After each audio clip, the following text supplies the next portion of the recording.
Assalamualaikum dear students, welcome to my YouTube channel Adonova by Vishal. Today it's lecture number 5 of Programming Fundamentals और इस lecture में हम basic structure of C++ के बारे में पढ़ेंगे। लास्ट लेक्चर में हम लोगों ने पढ़ा था कि C++ की क्या होती है, इसकी डेफिनेशन के बारे में पढ़ा, हिस्ट्री को देखा, इसके यूजेस के बारे में पढ़ा और इसके कुछ फीचर्स के बारे में हमने पढ़ा था। और इस लेक्चर में हम बेसिक स्ट्रक्चर ऑफ C++ के बारे में पढ़ेंगे। उसके बहुत से एग्जांपल्स हमें यहाँ देखने को मिलेंगे, उसका सिंटैक्स देखेंगे और फ्लो चार्ट्स ऑफ C++ के बारे में पढ़ेंगे। Now let's move to the lecture. तो डियर स्टूडेंट्स, सबसे पहले हम देख लेते हैं कि स्ट्रक्चर बेसिकली इटसेल्फ होता क्या है। The format of writing a program is called a structure. वो फॉर्मेट जिसमें हमने अपने प्रोग्राम को लिखना होता है उसे हम प्रोग्राम का स्ट्रक्चर कह रहे होते हैं। स्ट्रक्चर एक तरीक़ाकार को भी कहते हैं, एक बॉडी को भी कहते हैं कि प्रोग्राम की बॉडी क्या होगी, ठीक है, क्या उसका फॉर्मेट होगा, क्या चीज़ पहले आएगी, क्या बाद में आएगी, ठीक है। ये जो सारी चीज़ों का मिक्सचर होता है उससे बेसिकली हम प्रोग्राम का स्ट्रक्चर कह रहे होते हैं। The basic structure of C++ program is very flexible. Last time भी हमने पढ़ा था इसके फीचर्स में कि जो स्ट्रक्चर होता है C++ के प्रोग्राम का वो बहुत ही फ्लेक्सिबल होता है। A program in C++ consist of following main parts. अब इसमें जो है सबसे पहले हमारे पास प्री प्रोसेसर डायरेक्टिव आ जाता है, हमारे पास मेन फंक्शन आ जाता है और हमारे पास प्रोग्राम की बॉडी आ जाती है। और नेक्स्ट अगर हम लोग इन डिटेल स्ट्रक्चर को हम जब देखते हैं तो इसमें हमारे पास first of all document section आता है, हमारे पास लिंक सेक्शन आता है, हमारे पास नेम स्पेस सेक्शन आ जाता है, हमारे पास मेन फंक्शन आ जाता है, प्रोग्राम स्टेटमेंट्स आ जाती हैं और रिटर्न स्टेटमेंट आती है जहाँ पे हमारा प्रोग्राम बेसिकली एंड हो जाता है। तो अब डॉक्यूमेंट सेक्शन क्या होता है, बेसिकली इसमें हमारे कमेंट्स होते हैं। सिंपल सी अगर बात करें तो इसमें हम लोगों ने ये देखना होता है कि C++ के जो प्रोग्राम है इसकी स्टेटमेंट क्या है या हमारा टास्क क्या है, हमें क्या कहा जा रहा है। लाइक अगर हमने 2 नंबर्स को ऐड करना है, फॉर एग्जांपल हम एक प्रोग्राम लिखते हैं कि ऐड 2 नंबर्स। तो देखिए यहाँ पे हमारे पास एक प्रोग्राम है एडिशन ऑफ 2 नंबर्स, लेकिन जब हम लोग ऑब्वियसली बुक्स में स्टडी कर रहे होते हैं तो हमारे पास एक प्रॉपर स्टेटमेंट आ जाती है प्रोग्राम की, जिसमें कहा जाता है write a program and add 2 numbers और make an addition of 2 numbers. इस तरह करके हमारे पास एक स्टेटमेंट आ रही होती है जिसको हम क्या कहते हैं, दिस इज़ अ डॉक्यूमेंट, जिसमें हमारे बेसिकली कमेंट्स ऐड होते हैं या फिर टास्क ऐड होता है जो हम अपने प्रोग्राम में करने वाले होते हैं, राइट। तो डॉक्यूमेंट के बारे में हमने पढ़ लिया कि this is basically a program to demonstrate the basic structure of C++, या हमने बेसिकली अपने प्रोग्राम के अंदर क्या टास्क परफॉर्म करना है। देन हमारे पास इंक्लूड आईओस्ट्रीम का सेक्शन आ जाता है जिसको हम लोग लिंक सेक्शन कह रहे होते हैं। इसी सेक्शन को ही हम लोग प्री प्रोसेसर डायरेक्टिव का नाम भी दे रहे होते हैं, जो बेसिकली हमारे प्रोग्राम की हेडिंग भी होती है। तो बेसिकली प्री प्रोसेसर डायरेक्टिव या जिसको हम अपना लिंक सेक्शन कह रहे होते हैं, जो कि इंक्लूड आईओस्ट्रीम है, इसमें क्या होता है कि इसमें बेसिकली जो हेडिंग्स होती हैं हमारे प्रोग्राम की उनको इंक्लूड करने के लिए ये लिखा जाता है। देन हमारे पास name using namespace std, जिसको हम लोग नेम स्पेस सेक्शन का नाम दे रहे होते हैं। सो इंक्लूड आईओस्ट्रीम, इसके बारे में हमने देख लिया। यूजिंग नेम स्पेस std के बारे में हम लोग देख रहे थे कि ये हमारे पास नेम स्पेस सेक्शन होता है जो कि basically it allows you to use standard functions without using the statement again and again. इसमें हम लोग स्टैंडर्ड या लाइब्रेरी फंक्शंस का इस्तेमाल करने के लिए जो हम लोग स्टेटमेंट लगाते हैं वो हमारे पास कौन सी स्टेटमेंट आती है, यूजिंग नेम स्पेस की स्टेटमेंट हमारे पास आ रही होती है, जिसमें हमारा सी आउट आ गया, सी इन आ गया, एंडल आ गया। इस तरह के जो लाइब्रेरी फंक्शंस हैं उनको एंटर करवाने के लिए या उनके बारे में लिखने के लिए कि इस प्रोग्राम में हमारे ये लाइब्रेरी फंक्शंस हैं, तो उसके लिए हम लोग यूजिंग नेम स्पेस std का यूज़ कर रहे हैं। तो यहाँ पे हम लोग देख सकते हैं सी आउट एंड सी इन, ये बेसिकली लाइब्रेरी फंक्शंस हैं और इसके अंदर हम प्रोग्रामर को बता रहे होते हैं कि, या फिर हम लोग सिंपली जब यूजिंग नेम स्पेस std का इस्तेमाल करते हैं तो इसका मतलब है कि इसके अंदर कुछ लाइब्रेरी फंक्शंस का एडिशन होगा हमारे प्रोग्राम में, जिसमें सी आउट एंड सी इन वगैरह जैसे जो लाइब्रेरी फंक्शंस हैं वो इंक्लूड होंगे। देन हमारे पास ग्लोबल डिक्लेरेशन सेक्शन आ जाता है। इसमें एग्जांपल दी हुई है int x is equals to 10। अब यहाँ पे जो global declaration section in c plus plus is the part of program, जहाँ पे वेरिएबल्स, कॉन्स्टेंट्स, फंक्शंस और जो दूसरे एलिमेंट्स हैं उनको डिक्लेयर किया जाता है outside of all the functions. Usually at the top of the program, अगर सिंपली हम इसको देखें तो जो एरिया होता है बिफोर द मेन फंक्शन, जहाँ पे आप चीज़ों को डिफ़ाइन कर रहे होते हो, that can be used throughout the entire program. तो उस एरिया को हम लोग क्या कह रहे होते हैं, this is a global declaration section. Then हमारा मेन फंक्शन आ जाता है, जो कि हमारा स्टार्टिंग पॉइंट होता है। यहाँ से बेसिकली हम प्रोग्राम को लिखना स्टार्ट करते हैं। जैसा कि इसको लिखने के लिए, मेन फंक्शन लगाने के लिए हम लोग जो सिंटैक्स है वो हम लोग यूज़ करते हैं इंट मेन। यहाँ पे अपना हम लोग मेन फंक्शन एंटर करते हैं। तो सबसे पहले क्या चीज़ होती है, हमारी हेडर फाइल्स आ जाती हैं, नेम स्पेस का सेक्शन आता है, ग्लोबल डिक्लेरेशन का सेक्शन आता है बिफोर द मेन फंक्शन, और उसके बाद हम लोग मेन फंक्शन जो कि हमारा स्टार्टिंग पॉइंट है वो लगा के देन हम प्रोग्राम की जो स्टेटमेंट्स हैं या जो प्रोग्राम बॉडी है उसको हम लिखना स्टार्ट कर देते हैं। जैसा कि इस एग्ज़ाम्पल में हम लोगों ने तो जैसा कि इस एग्जांपल में हम लोगों ने इंट मेन लगाया है, ये आप देख सकते हैं। ये हम लोगों ने मेन फंक्शन लगाया है। सबसे पहले जो है वो यहाँ पे डेटा टाइप आ गई, क्योंकि इसमें इंटीजर वैल्यूज़ होंगे, तो हम लोगों ने यहाँ पे इंट लगाया है। दैन हम लोगों ने इसका मेन फंक्शन लगा दिया और फिर हम लोगों ने प्रोग्राम की जो बॉडी है उसको स्टार्ट कर दिया। यहाँ पे इंट का यूज़ किया, जिसका मतलब ये है कि जो भी हम लोग इसमें प्रोग्रामिंग की जो भी वैल्यूज़ लिख रहे हैं उनकी जो डाटा टाइप है वो इंटीजर है। डाटा टाइप्स के ऊपर भी हमारा लेक्चर आएगा, उसमें हम लोग जो कंप्लीट डाटा टाइप्स हैं इनके बारे में पढ़ेंगे। देन हम लोग सी इन और सी आउट का इस्तेमाल हम लोग कर रहे होते हैं, जहाँ पे हम लोगों ने वैल्यूज़ को एंटर करवाना है, वैल्यूज़ को हम लोगों ने सेव करवाना है और बाद में वैल्यूज़ को हम लोगों ने डिस्प्ले करवाना होता है। जैसा कि यहाँ पे हमारे पास प्रोग्राम की स्टेटमेंट आ गई है, जिसमें है cout the value of x is equals to x. इस तरह से बेसिकली जो प्रोग्राम की स्टेटमेंट है उसको लिखा जाता है और देन जो है वो प्रोग्राम को एंड कर दिया जाता है, रिटर्न 0। तो यहाँ पे बेसिकली हमारे प्रोग्राम का एंड हो चुका है। मैं अगेन इसको रिपीट कर देती हूँ, अगेन आपको क्लियर हो जाएगा कि जो बेसिक स्ट्रक्चर होता है प्रोग्रामिंग का या सी प्लस प्लस की प्रोग्रामिंग का वो क्या होता है। सबसे पहले हमारे पास आ गया इंक्लूड आयो स्ट्रीम, जिसको हम लोग एक हेडिंग सेक्शन का नाम दे रहे होते हैं। ठीक है, हेडिंग्स को ऐड करने के लिए ये स्टेटमेंट लगाई जाती है। देन हमारे पास नेम स्पेस का सेक्शन आ जाता है, जिसमें बेसिकली लाइब्रेरी फंक्शन से यूज़ होना होता है। लाइब्रेरी फंक्शंस में सी इन, सी आउट, रिटर्न वगैरह ये इंक्लूड होते हैं। देन हमारे पास जो है डिक्लेरेशन का सेक्शन आता है, ये जो area before the main function, उससे पहले जो एरिया होता है जहाँ पे हम लोग अपनी वहाँ पे जब स्टेटमेंट्स को लिख रहे होते हैं तो हम उससे डिक्लेरेशन सेक्शन का नाम दे रहे होते हैं। देन हमारे पास इंट मेन आ जाता है और उसके बाद जो है वो प्रोग्राम की बॉडी आ जाती है और एट दी एंड हम अपने प्रोग्राम को एंड कर देते हैं। उसके बाद इसका बेसिकली जब कंपाइलेशन होती है, इसका एग्जीक्यूशन होती है, तो हमारे पास कुछ इस तरह से आउटपुट आ जाता है। आई होप कि आपको प्रोग्रामिंग का या जो C++ प्रोग्राम का बेसिक स्ट्रक्चर है वो आपको क्लियर हो चुका होगा। जब हमें बेसिक स्ट्रक्चर क्लियर हो जाता है तो इसकी एग्जांपल्स करना हमारे लिए और भी ज़्यादा आसान हो जाती हैं।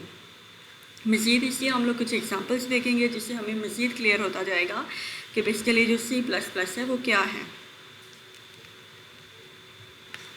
अब यहाँ पे हमारे पास एक प्रोग्राम लिखा हुआ है। नेक्स्ट लेक्चर में हम लोग ये भी देखेंगे कि एक प्रोग्राम को किसी सॉफ्टवेयर के अंदर कैसे लिखा जाता है। जैसे मोस्टली C++ को लिखने के लिए हम लोग टर्बो का यूज़ कर रहे होते हैं, हम उसमें जो है वो डेव के सॉफ्टवेयर का इस्तेमाल कर रहे होते हैं। तो इसमें हम लोग बेसिकली डेव के सॉफ्टवेयर का इस्तेमाल करेंगे और नेक्स्ट लेक्चर में हम लोग ये भी देखेंगे कि प्रोग्राम्स को डेव के अंदर कैसे लिखा जा रहा है और उनकी एग्जीक्यूशन कैसे हो रही है और प्रोग्राम्स को रन कैसे करवाया जा रहा है, उसमें इनपुट को कैसे एंटर करते हैं और आउटपुट को कैसे एंटर करते हैं। ये सारी चीज़ों के बारे में हम लोग नेक्स्ट लेक्चर में पढ़ेंगे। तो इसमें अगर देखें हमारे पास प्रोग्राम की स्टेटमेंट हमारे पास क्या आ गई है। सबसे पहले जिसको हम लोग डॉक्यूमेंट सेक्शन का नाम दे रहे होते हैं या कमेंट सेक्शन का नाम दे रहे होते हैं, यहाँ पे वो हमारे पास जो सेक्शन है उसमें लिखा हुआ है हेलो वर्ल्ड प्रोग्राम। अगर सिंपली बुक पे देखा जाए तो वहाँ पे क्या आपको मेंशन होगा, राइट अ प्रोग्राम, जिसमें आपने दिखाना होता है या डिस्प्ले करवाना होता है, write a program that displays hello world. ठीक है, तो इसको हम लोग कैसे लिख रहे होते हैं। सबसे पहले हमारे पास हेडिंग सेक्शन आ गया, हमारे पास नेम स्पेस सेक्शन आ गया। किसी भी C++ से प्रोग्राम को स्टार्ट करने से पहले इन दो हेडिंग्स का यूज़ लाजमी तौर पे किया जाता है। देन हमारा मेन फंक्शन आ जाता है और देन प्रोग्राम की बॉडी। तो डाटा एंटर करने के लिए हम बेसिकली जो लाइब्रेरी फंक्शन का इस्तेमाल करें तो वो होता है हमारे पास सी आउट का फंक्शन, ठीक है, जिसमें हम लोगों ने सी आउट, देन हम लोगों ने इसमें हेलो वर्ल्ड प्रिंट करवाया और यहाँ पे रिटर्न 0, जिसका मतलब ये है कि यहाँ पे प्रोग्राम हमारा एंड हो चुका है। और याद रहे कि जब भी हम लोगों ने C++ का प्रोग्राम लिखना है तो इसमें किसी भी कॉमा की मिस्टेक, सेमी कॉलन की मिस्टेक या क्यूटेशंस वगैरह की मिस्टेक्स जो है, अगर हम लोग इस तरह की मिस्टेक्स कर दें तो एंड पे हमारा जो प्रोग्राम है वो रन नहीं होगा, उसमें एग्जीक्यूशन के इश्यूज आ जाएंगे, एरर आ जाएंगे। तो मेक श्योर कि आपको इन सब चीज़ों का पता होना चाहिए। अब यहाँ पे जैसे हम लोगों ने सी आउट की स्टेटमेंट लिखी तो इसमें हमने क्या किया, तो बेसिकली सी आउट के बाद जिस डाटा को हमने इंसर्ट करवाना होता है तो हम उसके लिए इंसर्शन को यूज़ कर रहे होते हैं। जैसा कि अब यहाँ पे इसको हम लोग बेसिकली इस सिंबल्स को हम लोग इंसर्शन कह रहे होते हैं। और इसी तरह से इसमें स्टेटमेंट आती है सी इन की। अब यहाँ पे आउटपुट एंटर करवाने के लिए हमने यूज़ किया सी आउट का, लेकिन इन जो इनपुट है वो हम लोगों ने लेने के लिए जिसका यूज़ किया उसको हम लोग कह रहे होते हैं सी इन। और इसमें एक्सट्रैक्शन की सिंबल्स लगती हैं। इंसर्शन के लिए हम लोग कुछ इस तरह से सिंबल का इस्तेमाल करते हैं और एक्सट्रैक्शन के लिए जब हमें इसमें से इनपुट लेना है तो उसके लिए हम लोग इन सिंबल्स का इस्तेमाल कर रहे होते हैं। देन हमारा जो प्रोग्राम है वो रन होता है और हम इसको डिस्प्ले होता हुआ देख सकते हैं। अगर इनमें इन चीज़ों की अगर मिस्टेक कर दी जाए तो हमारे प्रोग्राम में सिंटैक्स एरर्स आ जाएंगे। मज़ीद हम इसमें एग्जांपल देख लेते हैं। हमारे पास डॉक्यूमेंट आ गया है इनपुट एंड आउटपुट एग्जांपल। अब यहाँ पे इंक्लूड आईओ स्ट्रीम हमारे पास हमारी हेडिंग आ गई, यूजिंग नेमस्पेस एसटीडी आ गई, मेन फंक्शन आ गया। और अब यहाँ पे हमारे पास क्या आता है, इंट नंबर, ठीक है। एक नंबर एंटर करें जो कि इंटीजर टाइप का हो। इंट किस डाटा टाइप को शो कर रही है, इंटीजर डाटा टाइप को शो कर रही है। यहाँ पे हमारे पास सी आउट आ गया, एंटर अ नंबर, ठीक है। यहाँ से हमने बेसिकली यूज़र से कोई सा भी नंबर एंटर करवाना होता है। नेक्स्ट जब लेक्चर होगा तो हम डेव के अंदर इसको करके देखेंगे कि किस तरह से यूज़र से आउटपुट लिया जाता है। जब यूज़र को शो होगा प्रोग्राम तो इसको सिर्फ इतना सा शो होगा कि एंटर अ नंबर, तो वो अपनी मर्ज़ी से कोई भी नंबर को एंटर करवा सकता है। एंड सी इन, इनपुट जो आएगा वो हम लोग यहाँ पे इसको सेव करवा देंगे, राइट। देन सी आउट, दोबारा से फिर जो हमारी स्टेटमेंट चलेगी वो क्या आएगी, यू एंटर्ड नंबर। अब जो नंबर यूज़र ने यहाँ पे एंटर किया था नम के अंदर बेसिकली वो सेव हो चुका है। जैसे हमने यहाँ पे इंट नम का नाम दिया, ठीक है, नम के अंदर वो बेसिकली सेव हो चुका है, यू एंटर्ड दिस। अब यहाँ पे क्योंकि हमने इसे एक्सट्रैक्ट किया था, इंसर्ट किया था उसके अंदर, तो नम के अंदर वो अगर फर्स्ट या 12 की वैल्यू सेव कर रहा है, या यहाँ पे एग्जांपल में हमारा 5 है, सिंपली हम लोग देख लेते हैं कि वो 5 ऐड कर रहे हैं एंड रिटर्न 0। यहाँ पे हमने अपना प्रोग्राम एंड कर दिया। तो इसका आउटपुट हमारे पास क्या आएगा कि यूज़र को सबसे पहले शो होगा एंटर अ नंबर, वो अपनी मर्जी से नंबर 5 को एंटर कर रहा है या फिर किसी और को नंबर एंटर कर रहा है।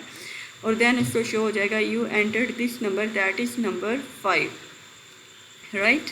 अगर फिर भी आपको इसमें चीज़ें क्लियर नहीं हो पाती तो kindly comment on it. Next हम एडिशन ऑफ 2 नंबर्स एग्जांपल्स तो हम लोगों ने देख लिया था। नेक्स्ट हम देख लेते हैं इवन एंड ऑड प्रोग्राम को। जैसे कोई हमारे पास प्रोग्राम आता है कि हमने फाइंड आउट करना है, राइट अ प्रोग्राम जिसमें फाइंड आउट किया जा रहा है कि whether the user enter even number या फिर इसने जो है वो एक ऑड नंबर को एंटर किया है। तो इसको हम लोग कैसे जान सकते हैं। अगेन हमारे पास हेडिंग फाइल्स आ गई, यूजिंग नेम स्पेस एसटीडी हमारे पास आ गई है, int main int number, C out enter a number. यहाँ पे यूज़र से हम कोई भी नंबर एंटर करवाएंगे, सी नम यहाँ पे जाके वो सेव हो जाएगा। इफ़, अब यहाँ पे हम लोगों ने कंडीशन लगा दी। मज़ीद जो है आने वाले लेक्चर्स में हम कंडीशंस के ऊपर भी डिटेल में पढ़ेंगे कि कंडीशंस क्या होती है, इफ़ एल्स की कंडीशन या इफ़ की कंडीशन स्पेशली क्या होती है। अब यहाँ पे हमने एक कंडीशन लगाई, इफ़ नंबर नंबर का मॉड्यूलस 2 इज इक्वल्स टू 0, ठीक है। अगर तो वो नंबर जो है 2 पे डिवाइड होके 0 उसकी वैल्यू आ जाती है, देन वो क्या नंबर है, वो हमारा इवन नंबर है। और अगर ऐसा नहीं होता तो जो यूज़र ने नंबर एंटर किया है वो ऑड है, और देन हम लोग अपने प्रोग्राम को एंड कर देंगे। तो यहाँ पे हमारे पास क्या आ गया कि फ़र्ज़ करें कि यूज़र ने नंबर 6 एंटर किया था, तो हमारे पास कौन सी कंडीशन चल जाएगी कि नंबर इज़ इवन। और अगर यूज़र ने ऑड नंबर का एंटर किया जो कि 7 है, तो कंडीशन यहाँ पे चेक होके तो हमारे पास क्या शो होगा कि you entered an odd number, right. I think आपको यहाँ से काफ़ी हद तक जो है वो चीज़ें क्लियर हो चुकी होंगी। और देन मैंने यहाँ पे एग्जांपल की है, that is the largest of 2 number से, 2 नंबर्स में से जो है वो लार्जेस्ट नंबर कौन सा है, जिसके लिए अगेन हमने अपनी हेडिंग फाइल्स का इस्तेमाल किया। इंट मेन फंक्शन जिसमें इंट ए एंड बी, क्योंकि 2 वैल्यूज़ को हमने एंटर करवाना है, तो इसके लिए हमें 2 वेरिएबल्स की भी ज़रूरत पड़ेगी। वेरिएबल्स को भी हम डिटेल में देख लेते हैं कि C++ के अंदर वेरिएबल्स क्या होते हैं। जब भी हम लोग प्रोग्रामिंग कर रहे होते हैं तो हमने यहाँ पे कुछ जो नंबर्स होते हैं जहाँ पे हम लोगों ने बेसिकली अपनी वैल्यूज़ को एंटर करवाना होता है, अपनी जो लोकेशंस होती हैं उनको हम लोग basically it is a name space location, जिसको हम वेरिएबल का नाम दे रहे होते हैं। यहाँ पे हमारे पास 2 वेरिएबल्स हैं, ठीक है, नेम स्पेस लोकेशन, यहाँ पे यानी कि जाके इन लोकेशंस के ऊपर हमारी वैल्यूज़ ने स्टोर होना है या फिर इनके अंदर सेव होना है। Int a and b c out enter 2 numbers, user से हमने 2 नंबर्स को एंटर करवाया, सी इन ए एंड बी, ठीक है। वो ए और बी की जो लोकेशन हैं उनके अंदर जाके वो दोनों नंबर्स सेव हो गए। यहाँ पे हमने कंडीशन लगा दी if a is greater than b, then क्या आउटपुट जनरेट करो कि ए जो है वो लार्जेस्ट है। और अगर उसने सेकंड वाला नंबर यूज़र ने जो बी पे हमने लिखना था वो उसने नंबर जो है सेकंड वाला वो लार्जर एंटर कर दिया है, तो क्या सी आउट करवाओ या फिर आउटपुट क्या शो करवाओ कि b is largest, then program का एंड। और इसका जो आउटपुट है वो कुछ इस तरह से नज़र आएगा। यूज़र को हम सबसे पहले सिर्फ इतनी सी स्टेटमेंट नज़र आएगी कि एंटर 2 नंबर्स, ठीक है। अब यूज़र ने वहाँ पे जो है फर्स्ट पे नंबर 10 को एंटर कर दिया और सेकंड पे नंबर 5 को। ये यूज़र अपनी मर्ज़ी से भी एंटर कर सकता है। हो सकता है कि वो 5 नंबर को जो है वो पहले ऐड कर दे, ठीक है जी, 10 को वो बाद में ऐड कर दे, ठीक है। तो फिर उसका हमारे पास आउटकम क्या जनरेट होना था कि बी इज़ लार्जेस्ट। अब क्योंकि यूज़र ने हमारे पास नंबर 10 को फर्स्टली एंटर किया है, तो हमारे पास जो आउटपुट आ गया है वो क्या आया है, A is largest, right. I think इस एग्जांपल से आपको काफ़ी हद तक जो चीज़ें हैं वो क्लियर हो चुकी होंगी। तो प्रोग्राम्स के बारे में हम लोगों ने पढ़ लिया कि C++ के बेसिक स्ट्रक्चर को हमने पढ़ लिया और इसमें हम लोगों ने 3-4 एग्जांपल्स को भी देख लिया कि किस तरह से C के अंदर प्रोग्राम्स को लिखा जाता है। Without moving to the software, के सॉफ्टवेयर के अंदर हमने प्रोग्राम्स को कैसे लिखना है, सबसे पहले हमें पेजेस के ऊपर लिखना आना चाहिए कि एक प्रोग्राम को एक पेज के ऊपर कैसे लिखा जाता है, राइट। अब यहाँ पे हमारे पास आ गया है बेसिक प्रोग्राम फ्लो, ठीक है। अब यहाँ पे फ़्लो चार्ट का क्योंकि जिक्र आता है C++ में, तो हम देख लेते हैं कि फ़्लो चार्ट क्या होता है। अब flow chart is a diagram that shows the step by step execution of the program. जो फ़्लो चार्ट है वो बेसिकली एक डायग्राम होता है जो कि शो करता है प्रोग्राम की एग्जीक्यूशन को स्टेप बाय स्टेप शो करवा रहा होता है, ठीक है। इसमें कॉमन सिंबल्स हमारे पास आ जाती हैं, जैसे कि ये हमारी स्टार्ट की सिंबल आ जाती है जो कि ओवल की तरह है, जो कि रिप्रेजेंट कर रही है स्टार्ट या फिर एंड ऑफ कोड को, ठीक है। देन हमारे पास फ्लो ऑफ एरर आ जाता है। Arrows are used to represent the code flow between flow shapes, right. Then हमारे पास जो है वो इनपुट एंड आउटपुट आ जाता है, जिससे हम लोग इस सिंबल का इस्तेमाल करते हैं जिसको हम पैरालेलोग्राम का नाम दे रहे होते हैं। ये भी रिप्रेजेंट करता है इनपुट एंड आउटपुट को। देन हमारे पास ये रेक्टेंगल की सिंबल आ जाती है जो कि प्रोसेस को डिफाइन कर रही होती है। Rectangle represents a process. Then this is a diamond shape जो कि डिसीजन को इंडिकेट कर रही होती है, राइट। ये कुछ फ्लो चार्ट की एग्जांपल्स हैं। ये हम लोगों ने देख ली कि स्टार्ट और एंड के लिए हम लोग क्या सिंबल का इस्तेमाल करते हैं। ये बेसिकली एक डायग्राम होता है। जैसे पहले हम लोगों ने क्या पढ़ा था, हमने देखा कि प्रोग्राम स्टार्ट कहाँ से हो रहा है, दरमियान में क्या उससे लिखा जा रहा है, लास्ट पे क्या लिखा जा रहा है। उसी चीज़ को ग्राफिकली जब हम लोग या डायग्राम की सूरत में जब हम लोग रिप्रेजेंट करते हैं तो उससे हम लोग फ्लो चार्ट का नाम दे रहे होते हैं, ठीक है। नेक्स्ट ये हमारे पास एक और सिंबल्स कुछ आ गए, जैसा कि सिंपल हेलो वर्ल्ड का हम लोग फ्लो चार्ट देखें। हम लोगों ने हेलो वर्ल्ड वाला प्रोग्राम किया था, तो अगर हम लोग उसका फ्लो चार्ट देखें तो सबसे पहले हमारे पास ये सिंबल आ गई है, ठीक है, जिसको हम लोग स्टार्ट का नाम दे रहे हैं, ठीक है। इसमें जो है हमारे पास सबसे पहले स्टार्ट आ गया जो कि ओवल शेप में है। देन हमारे पास पैरेललोग्राम आ गया जिसमें हम लोगों ने आउटपुट इसका लिखा है जो कि हेलो वर्ल्ड है। और देन हमारा प्रोग्राम जो है वो एंड हो चुका है।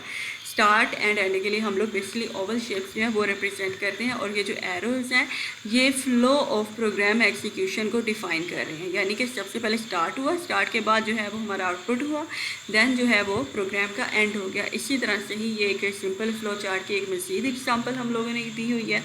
ये मज़ीद कुछ एग्जांपल्स हैं, ये आप लोगों ने देख लेनी, जिसमें डाटाबेस की क्या जो है वो सिंबल होती है, इनपुट आउटपुट के लिए कौन सी सिंबल होती है, मैनुअल इनपुट के लिए कौन सी होती है, डॉक्यूमेंट को रिप्रेजेंट करने के लिए कौन सी सिंबल होती है। ये कुछ कॉमन सिंबल्स हैं, इनको आप लोगों ने देख लेना है, ठीक है जी। देन यहाँ पे हमारे पास जो हमने अभी फ्लो चार्ट के बारे में पढ़ा था, start, print, hello and and, उसी को ही जो है वो हमने ग्राफिकली रिप्रेजेंट यहाँ पे किया हुआ है, ठीक है। अब सिंपली जो एग्जांपल हमारे पास आ गई है इसकी, वो हम लोग देख लेते हैं। हमारे पास सबसे पहले जो है वो स्टार्ट आ चुका है, ठीक है, ये विदाउट सिंबल्स है, ठीक है जी। स्टार्ट आ चुका है। अब इसकी जो है वो फ्लो हुई, स्टार्ट के बाद हमने नंबर्स को इनपुट करवाया। इस नंबर का जो मॉडुलस है, जो 2 इज़ इक्वल्स टू 0, अगर 2 इक्वल्स टू 0 है इसकी डिवीजन या फिर इसका मॉडुलस, तो फिर इसकी क्या कंडीशन आनी है, येस एंड नो की कंडीशन चलेगी। फिर प्रिंट इवन, प्रिंट ऑड, जो भी हमने प्रोग्राम के अकॉर्डिंग कंडीशन लगाई होगी वो कंडीशन चल जाएगी। दैन इसका जो है फ्लो एंड तक जा रहा है। सबसे पहले स्टार्ट, दैन इनपुट नंबर, फिर हमने जो भी इसके अंदर कंडीशन इम्प्लीमेंट करनी थी वो लगा दी, ठीक है। फिर उसने हमें बताया कि ये इवन है या फिर ऑड नंबर है, दैन हमारे प्रोग्राम का एंड हो जाता है। दैन हमारे पास सम ऑफ 2 नंबर्स आ जाता है, उसका फ्लो हमारे पास आ गया कि सबसे पहले स्टार्ट है, दैन फिर हमारा फ्लो गया इनपुट ए एंड बी के ऊपर, दैन जो है वो कंट्रोल चला गया सम। इनका अगर हम लोगों ने फाइंड आउट करना है a + b, और फिर जो भी इनका रिजल्ट आएगा वो हम सम के अंदर प्रिंट करवा के प्रोग्राम को क्लोज कर देंगे, राइट। तो this is all for this lecture. I hope this lecture finds you very good, and आप लोगों के बहुत सारे जो कॉन्सेप्ट्स हैं वो यहाँ पे क्लियर भी हुए होंगे। अगर आपको इस लेक्चर की समझ आई है, do subscribe, like, share and follow और माय यूट्यूब चैनल एडुनोवा बाय विशाल। और if you have any question, आपका कोई भी फ्लो चार्ट से रेलिवेंट क्वेश्चन है, या आपका जो है प्रोग्राम के बेसिक स्ट्रक्चर के साथ या एग्जाम्पल से रेलिवेंट कोई भी क्वेश्चन है, you are free to comment. So if you really like the video, subscribe to my YouTube channel Adunova by Vishal. Thank you so much for watching, and see you in the next video. Thank you so much.